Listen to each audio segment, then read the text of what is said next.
And good morning, Hoosier Nation, and welcome to another defeated edition of Hoosier Morning After. This is Hoosier Morning After Kentucky. The rivalry has been reignited, but not ignited the way that we had hope. Indiana goes on to lose to Kentucky on the road in that Rupp Arena, 72-60, taking their record to 8-3 on the season, 1-1 in the Big Ten. Indiana had a lead in the first half. Oh, as the music tries to play around again. Recording this again from my iPad. This is another remote edition of Hoosier Morning After. Sorry if the audio is a little bit off and everything like that, but we try to get shows as quickly as we can to you guys. Really kind of, you had this lead in the first half and you felt a little good despite the 3 points not going down. Defense was kind of keeping things in it, but there were a lot of fouls going on. Turnovers were rearing their head. IU took that 39-32 lead into half. 3-point shots weren't going down, all that stuff. And it felt a little hopeless. It felt a little aggravating, but you felt at least IU is in this. Let's clean it up in the halftime. Let's coach them up and we'll see what we can get coming into the half. Second half was not the case. IU looked a little less sharp in the second half.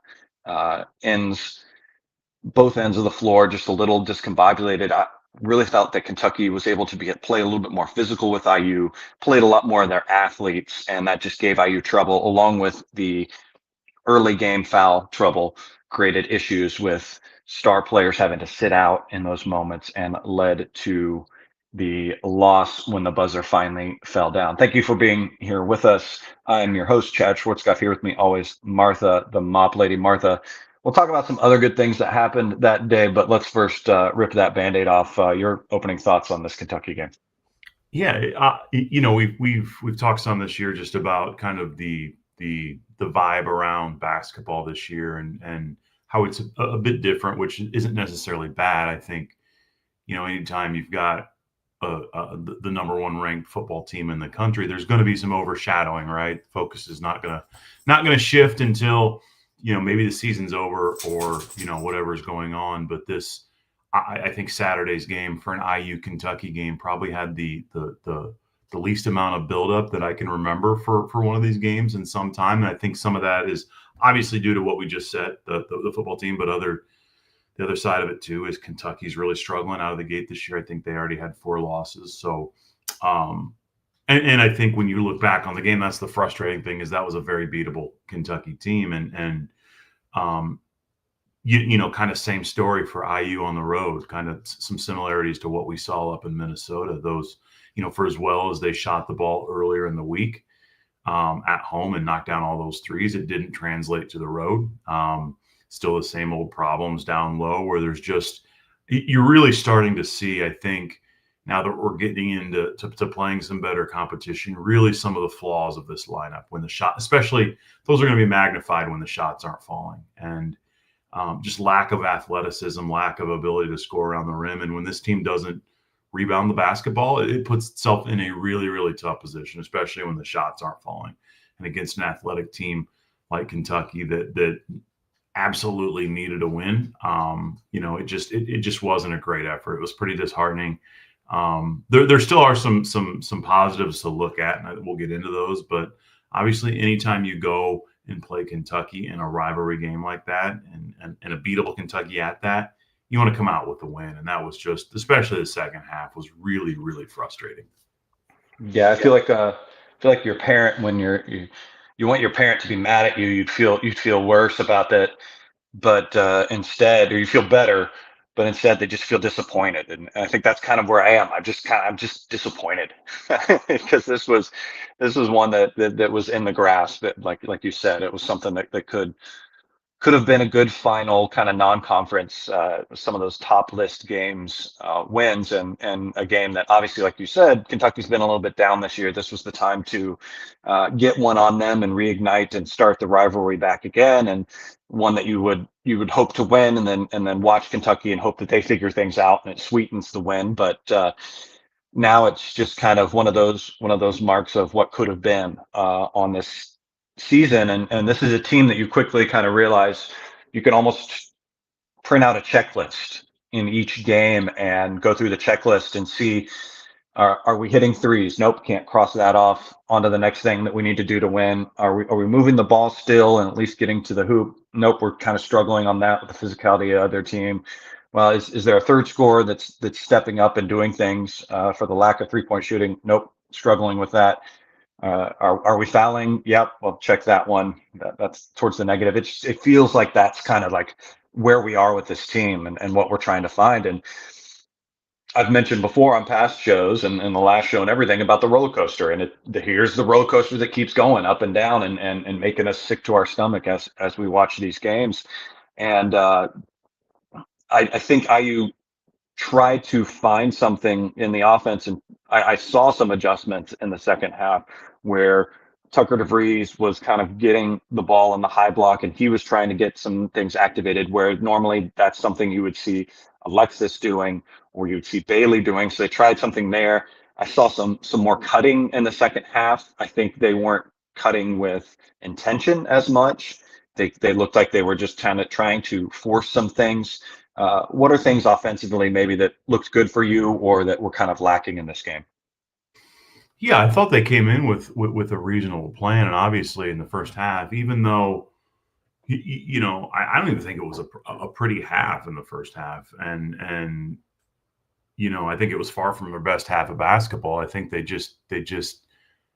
think they were 9 of 22 from the field, and then 3 for 14 from threes in the first half, but they still went into the break with a 39-32 lead. So I think they put themselves in a good position um, to win the basketball game. And I think defensively they had a pretty good half. While offense looked pretty ugly, defensively I think Kentucky was only 1 of 9 for threes from the first half. So I think they put themselves in a position to win the basketball game. I thought they did a good job of we talk a lot about not being able to score at the rim and rebounding, but they did a good job of getting to the free throw line. I think they shot a high percentage from the free throw line and shot quite a few free throws. So that tells me they came in with a plan of trying to get to the free throw line and being more aggressive instead of just relying on those threes.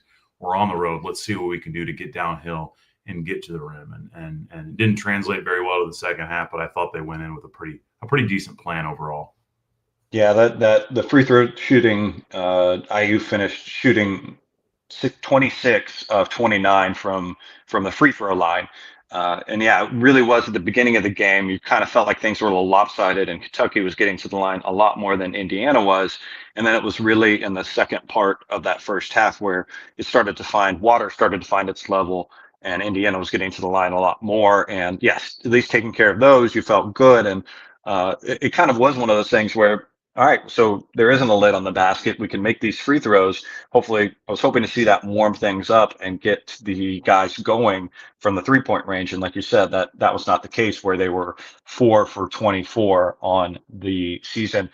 Want to move into players now, and Lamar was kind of one that you kind of wanted to look at because he just came off that really good game, that record-setting game for him, shooting from three, and he just had some troubles getting going in this game, and like many others, the shots just weren't going down for him. He did finish with tied for first on scoring for IU with 15 points, 5 for 11 from the field, 2 for 5 from three, 3 for 4 from the free throw line. It really was the fouls that gave him trouble, and Darren hasn't proven to be one of those coaches that will do the auto benching.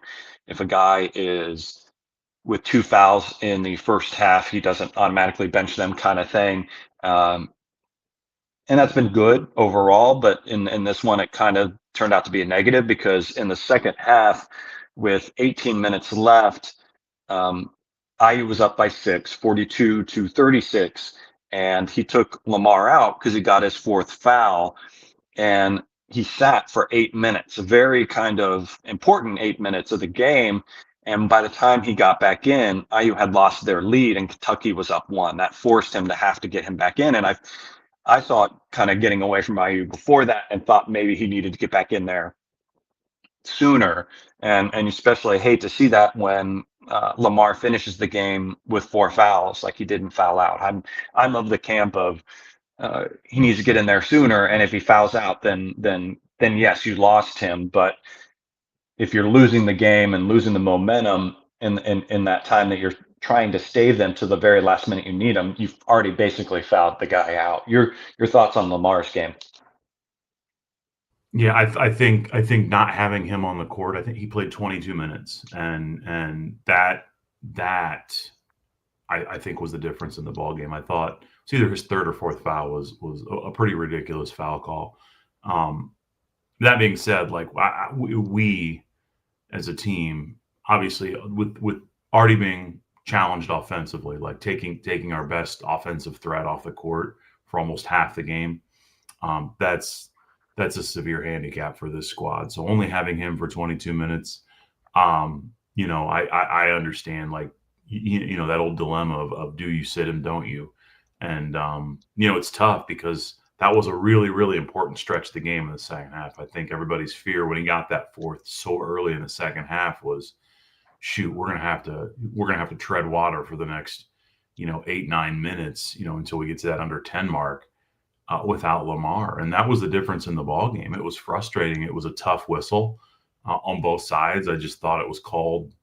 It just, there's been a couple games this year. It was like, I don't agree with the way that they were called. And I think you can look at both sides, but it was a tough whistle. And I think by the time Wilkerson re-entered the game, Kentucky had both the lead and the momentum. Mm-hmm. And that was the difference in the ball game for me. It was tough. I think it was too much to overcome, and it was the difference in the ball game. So we've got to find a way to have him on the court more than 22 minutes. Yeah, you gotta be able to, especially on the road in a rivalry game where you have a fan base in Kentucky that hasn't seen the success that they want and is animated and wants to get going, similar to what IU would be and what you'll see with IU in our next home game, where we're hungry for success and to cheer on guys and get things going.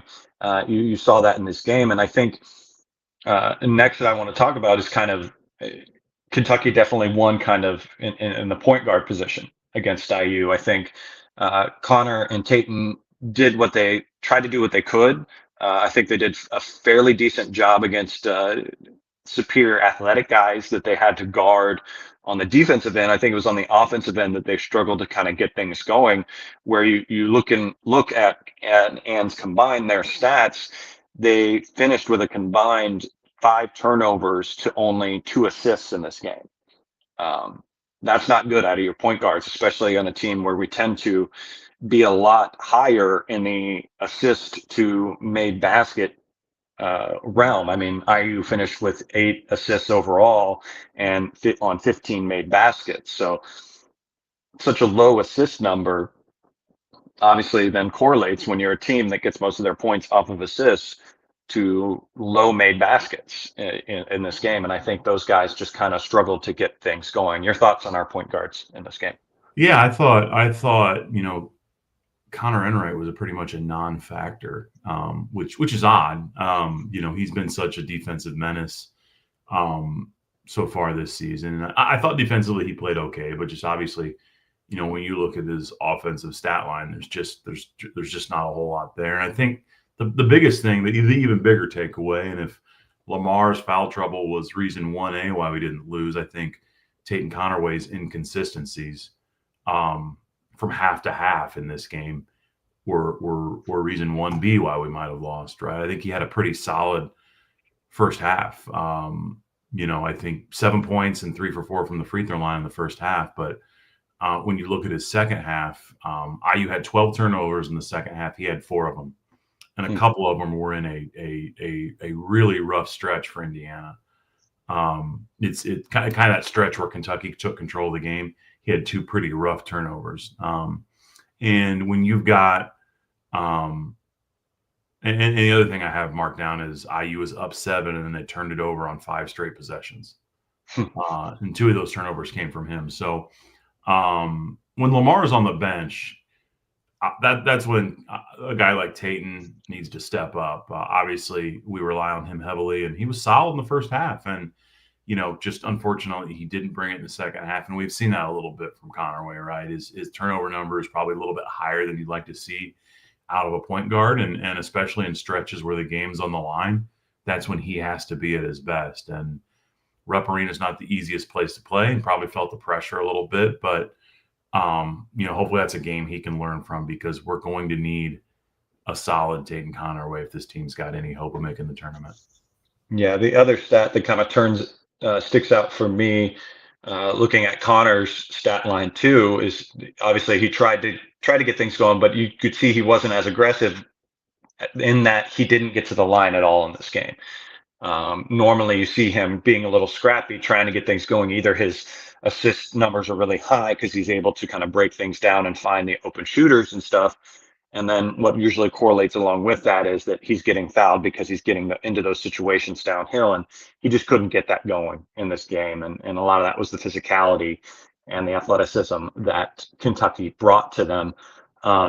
Tucker DeVries, I think, really kind of tried to see if he could shoulder some things and get going in this game. I think it was, again, a factor for him of not hitting those threes that might have been a little bit in his head. He finished with 15 points on the game, 4 for 13 from the field, 1 for 9 from three, was perfect from the line, perfect 6 for 6. Again, that's the best stat line of this game for IU, 7 rebounds. So I thought he was up there trying to get those rebounds, but again, up there in turnovers, just bad passes at times, and just not looking with 4 turnovers to 3 assists, and again, those 5 fouls in 35 minutes of play. Your thoughts on Tucker's game? Yeah, obviously, I think anytime when you've got the other 2 lead guards struggling, it's going to put pressure on him, and I thought he was okay, but I think, again, just like everybody else, I think you can say need a little bit more. 4 for 13. I mean, it's odd, right? I think he did great from the free throw line and great at getting to the line, but we're starting to see, and I don't know if it's just him feeling the pressure, but his shooting numbers are, when you go 4 for 13, right? You'd like to see that percentage a little bit higher, and I think in Assembly Hall it has been, but when you look at Lamar going 5 for 11 and then Tucker going 4 for 13, that's a lot of missed shots between those 2 guys, and that shooting's just not translating to the road. So, you can say the same for Tucker.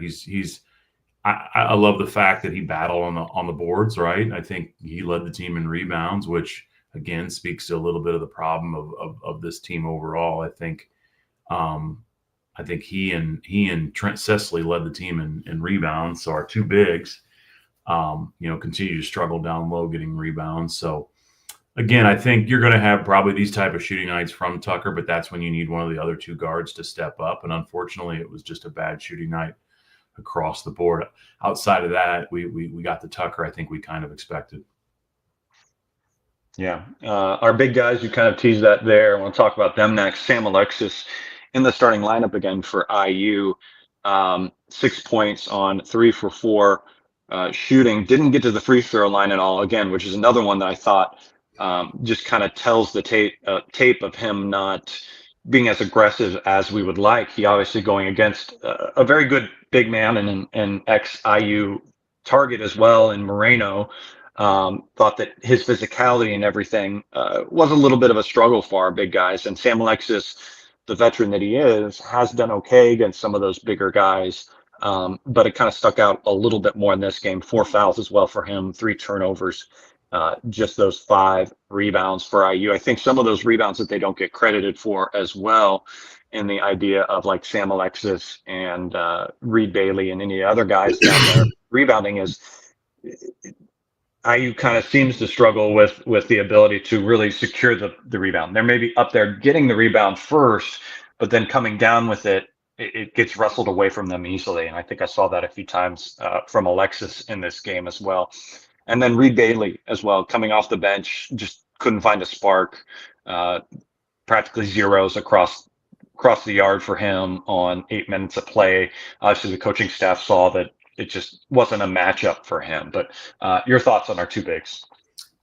Yeah, it's, you read so much going into the season about how that was concern number 1, and I'm know that I scoffed at it, but it was just like, okay, well, we're putting a pretty modern lineup together. Let's see how this works out. And it turns out that what we thought our Achilles heel was going to be is turning out to be our Achilles heel. Not only do and I think putting Sam Alexis in the starting lineup was the right move. And I think there was some concern that when he went down in the game early that he might be out for the game, and thankfully didn't appear serious. He obviously came back and re-entered. But we just don't have that go-to big. 6 points combined from both guys. Just it's not going to get it done. Especially, and I'm going to keep pointing back to, shooting masks kind of everything. And this team's been able at times, especially at home, to really outshoot their opponent. And that's fine when shots are falling, but when they're not, and you've got to try to get creative, and you don't have that big to go to, and even more importantly, less about going to a big and getting points. That's important, but we continue to get dominated on the glass, and that's when shots aren't falling. That's you have to be able to secure defensive rebounds, and I think we were outscored 18-6 on second chance points.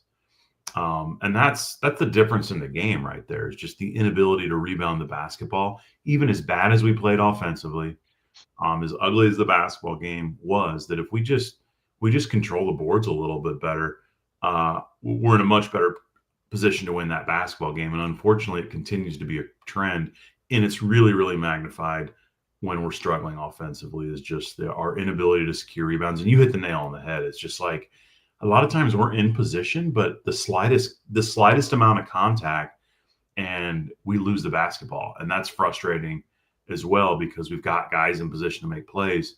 We just can't finish. So yeah, it's a tough one for sure.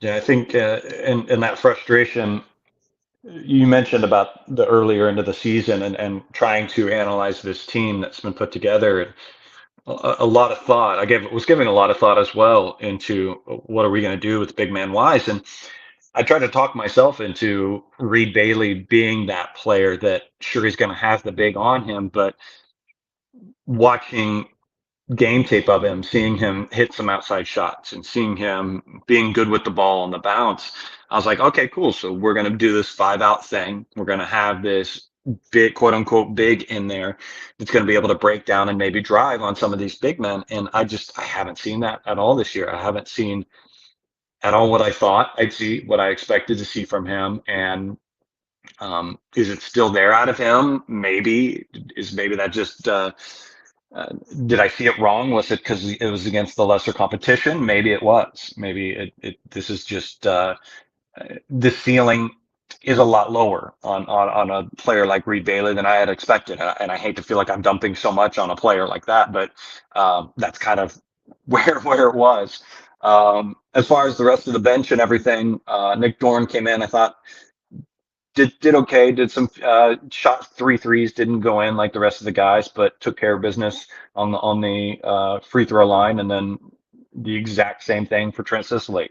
Trent took 2 threes, took 1, 2, and got to the line for 6 free throws and made them all. So just kind of in a way did what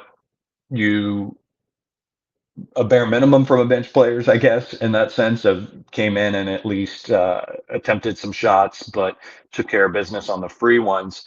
The other thing though that you look at with Trent, while those shots weren't going down, at least he was staying active in the rebounding, and that's that glue guy type of thing that he's going to give for you in the 26 minutes that he's on there, and he did get in there to get those rebounds. Your thoughts on the bench? Yeah, it's the odd thing is, and I was thinking about this when you're just going over it, is as IU's constructing this team, and you see the guys that they're adding, last year, and the production they had at the schools they came from, and you got Sun Belt Player of the Year and guys that were all conference in their league, and I think there's at least from my seat, there's always this perception that that's going to translate pretty well, I think, to Big Ten basketball. But I think you're starting to see that maybe it always doesn't, like that making that jump from mid-major basketball to to high major basketball, Big Ten basketball, is a big challenge. And sometimes it's not as easy as just adding a guy that's had a lot of production at a lower level conference. And I think that's what you're starting to see a little bit. Certainly there's an adjustment, right? And I think these guys are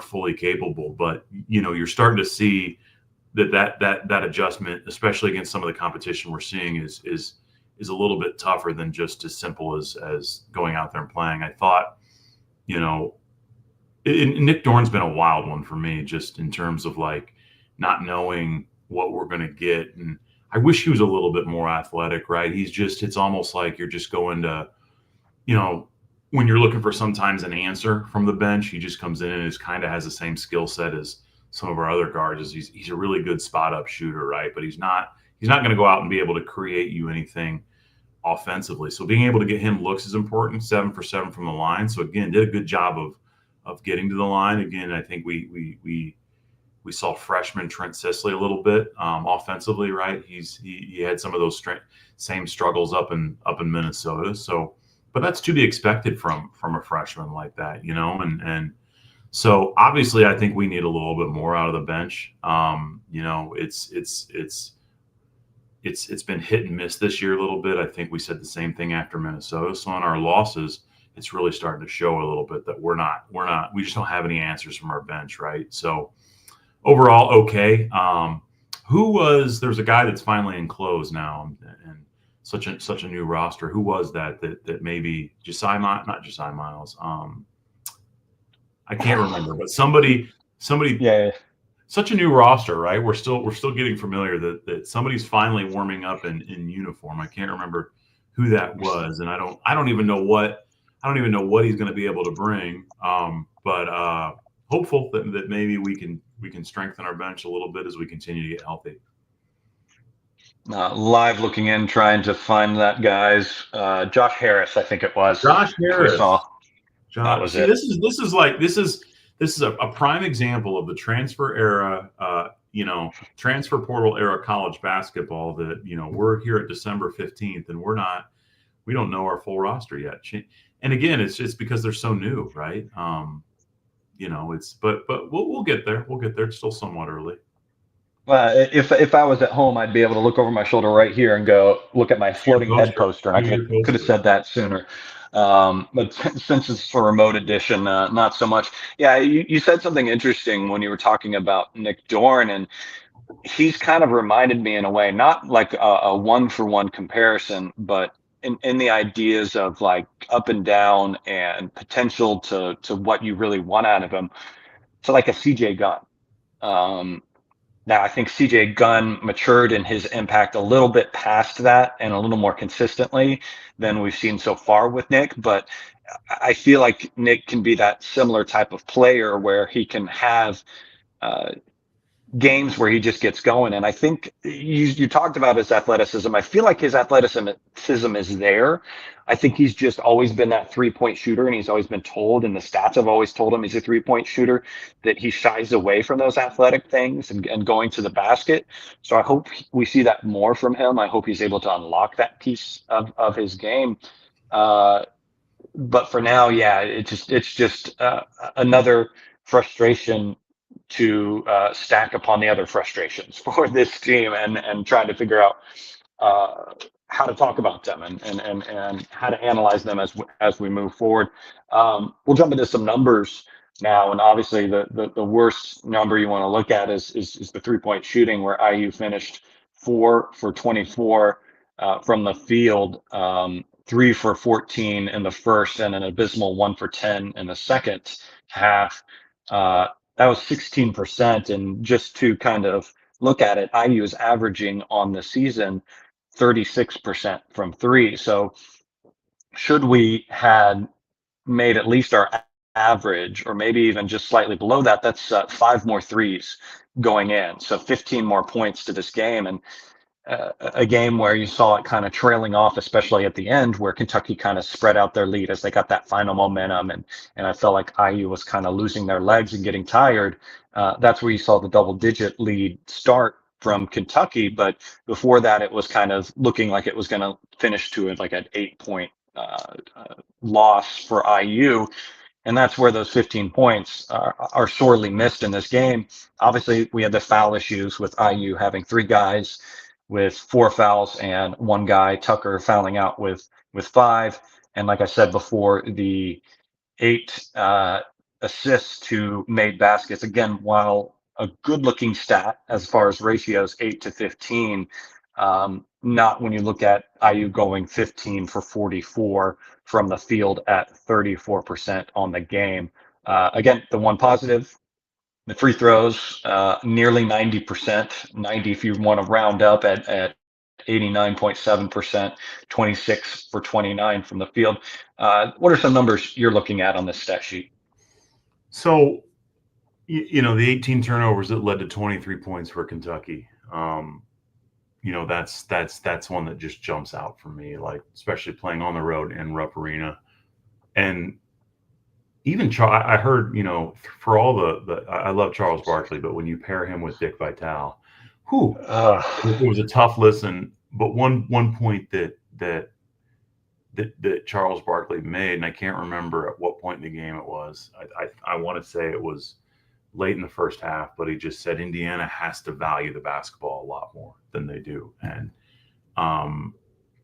it's just like, he's just like, there's just not an emphasis on right now for IU on just valuing and taking care of the basketball and just, and it was just some of the egregious turnovers that we had. And I think he hit the nail on the head. And I think that was, you can shoot bad and still take care of the basketball and win a basketball game, but you can't do both and expect to win, right? You're going to have off shooting nights, but you've got to take care of the basketball. And having that many turnovers on the road, that will kill you every single time. And it just dug a hole too deep. 4 for 24 on threes, I think, as you mentioned, and that's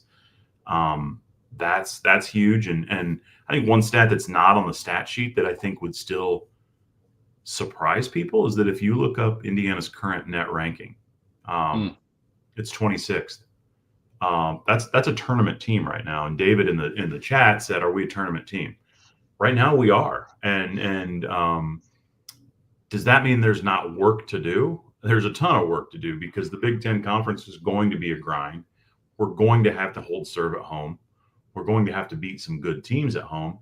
And we're probably going to have to pick up a couple road wins that are either there and attainable or that maybe are unexpected. So, would it have been nice that Minnesota loss? That's the one that sticks out to me. Would it have been nice to beat Louisville or Kentucky? Sure. Are we there yet? I don't think. I think we beat Kentucky on a neutral court. I think going into Rupp Arena, you're gonna have to play a good basketball game and take care of the basketball. But at the end of the day, this team has put itself in a position to be a tournament team. The resume is far from being complete. So as we enter this grind of the conference season here in late December, January, February, they're going to have to play good basketball, and especially good basketball at home, and they're going to have to shoot the ball a lot better on the road. So I think everybody left this game kind of woe is me. This isn't a tournament team. This roster stinks. It's not built well. But at the end of the day, the net rankings mean a lot. And for Indiana to still be in the 20s, I think to me says two things. One, they're in a good position right now, but two, you get past the top 15 in college basketball, it gets pretty soft pretty quickly. So there's a lot of opportunity for IU here moving forward. If you look at Darren DeVries last year at West Virginia, they kind of played some of their best basketball as the season went on. So my hope is the same thing happens this year, and we have a strong stretch here coming up. Yeah, team needs to hold serve at home court. They've been good at doing that so far this year. And then in the Big Ten season gets going, you got to do the tough thing, and you got to steal some on the road and everything. And it's tough to play on the road. Again, as shown by this game that we had at the barn and everything. So very interesting to see how we progress forward and everything. Now, as Charles Barkley did say during the broadcast, and we do have to at least mention it at one point, in one of the probably closest, according to Charles Barkley, votes in the Heisman history, Indiana has a Heisman winner. Can you believe that? Talk about that, Martha. Yeah, I mean, it's just been. Um, I text my buddy who's also a big IU fan and just said, "Man, what a night!" And he's like, "We've been saying that quite a bit lately." And 2 weeks in a row, and then obviously with some of the big wins in the football season. But to be sitting here, an IU fan my entire life, these are moments that, like, Big Ten championship with a win over Ohio State, a Heisman Trophy winning quarterback, and we were joking as well, like, Kurt Signetti in less than 2 full seasons has doubled the size of IU's football, trophy shelf, right? They've had to double it in size in just a year and a year and change. And it's, for, I don't know that I've ever been as proud of an athlete or as proud, the way he carries himself, the way he represents his university as an alum, his story.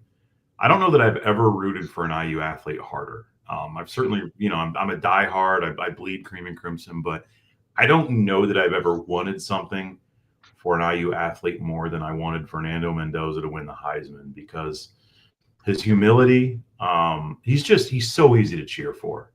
And he's such a great representative of what we love that, man, that was awesome to see. Not just because IU gets a Heisman Trophy winner, which is awesome, but because he deserves it, man. He's put in the work. His story's awesome, and he carries himself as humble as I've ever seen anybody carry themselves. So just super easy to cheer for, and I'm proud he's a Hoosier.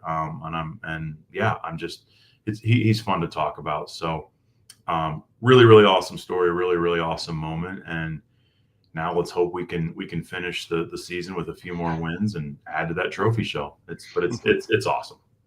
Yeah, as a dad and as someone that's raising a teenager and everything right now, you get hyper focused about uh, influences on your kids and stuff on social media and other things like that. And it really felt like a parenting win in that regard. You saw in Pavia being kind of the grass guy, the ego, all the stuff that, at least personally myself, I can't stand on social media and everything these days, and something you just don't want to be a role model for your kid, against the heightened role model you want for your kid, the guy that's humble and is speaking about his team at all chances he can, and just about winning the right way, and giving credit all around, and just it's great.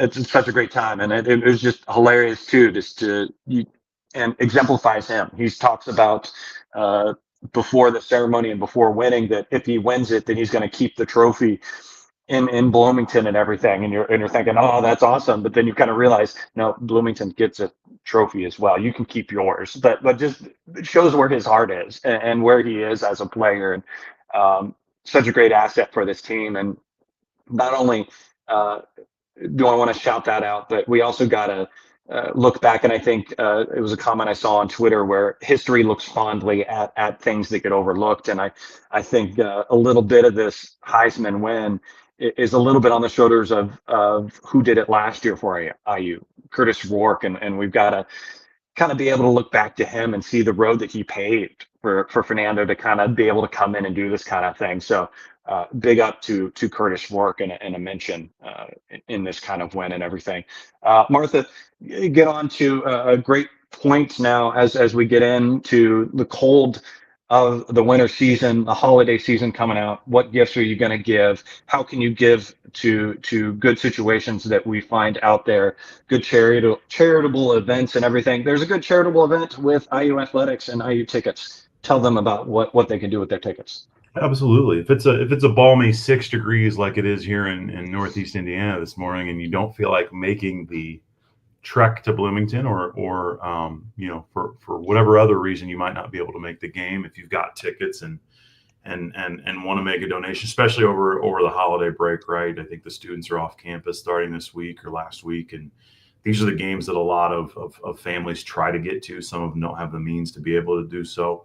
But if you're willing and have tickets or want to make a monetary donation, We really work hard to partner with ticket recipients that are deserving, that for whatever reason don't have the means, the transportation, the accessibility to get to games. We try to qualify candidates that need that assistance and help, and we really rely on donations from either ticket holders or monetary donations that allow us to purchase tickets. And you can learn more about us at HoosierTicketProject.org. to donate tab, or if you know somebody or have somebody in your circle or your life that you know would be a good recipient, you can go to the request tab as well and tell us a little bit about them, and we'll work to get them paired as well. So thank you, Chad. Yeah, and then kick it to you one last time. Give me your closing thoughts on this game. Yeah, closing thoughts on the game are it's one you just obviously it's Kentucky. It's frustrating, right? I think in the era of we see a lot of programs that kind of can flip that switch quickly. Curt Cignetti's a good example. We've seen it at Michigan a little bit, and that one's a little bit tough to accept. And Louisville, I think just flip that switch quickly, where they bring in a new coach and add a bunch of new players, and things click pretty quickly. And the way this roster is built, right, wrong, and different, it's taken a little bit of time, and we've seen some really, really positives in Assembly Hall that hasn't really translated to the road. But I think this deserves a little bit of patience, and that's also a tough one to swallow, because I think we as a fan base feel like we've been patient for a decade. And but I think this staff, this team deserves some time to put this thing together and just get a little bit of momentum behind the group. I tweeted after the game, that effort didn't do a whole lot to excite a fan base that's probably already a little bit apathetic. And that was a raw, pretty immediate response. And as you think about it a little bit, it's like, man, you're going to have these bumps. Unfortunately, we don't want to have them against Kentucky, but a lot of season left. We're in a pretty good spot in the net rankings, so just have to continue that Coach DeVries is going to continue to pull this team in the right direction, and we're gonna have some success here as conference season gets going, and just win some of these home games against opponents that we should dominate, and get some momentum, and hopefully it translates over into the conference season.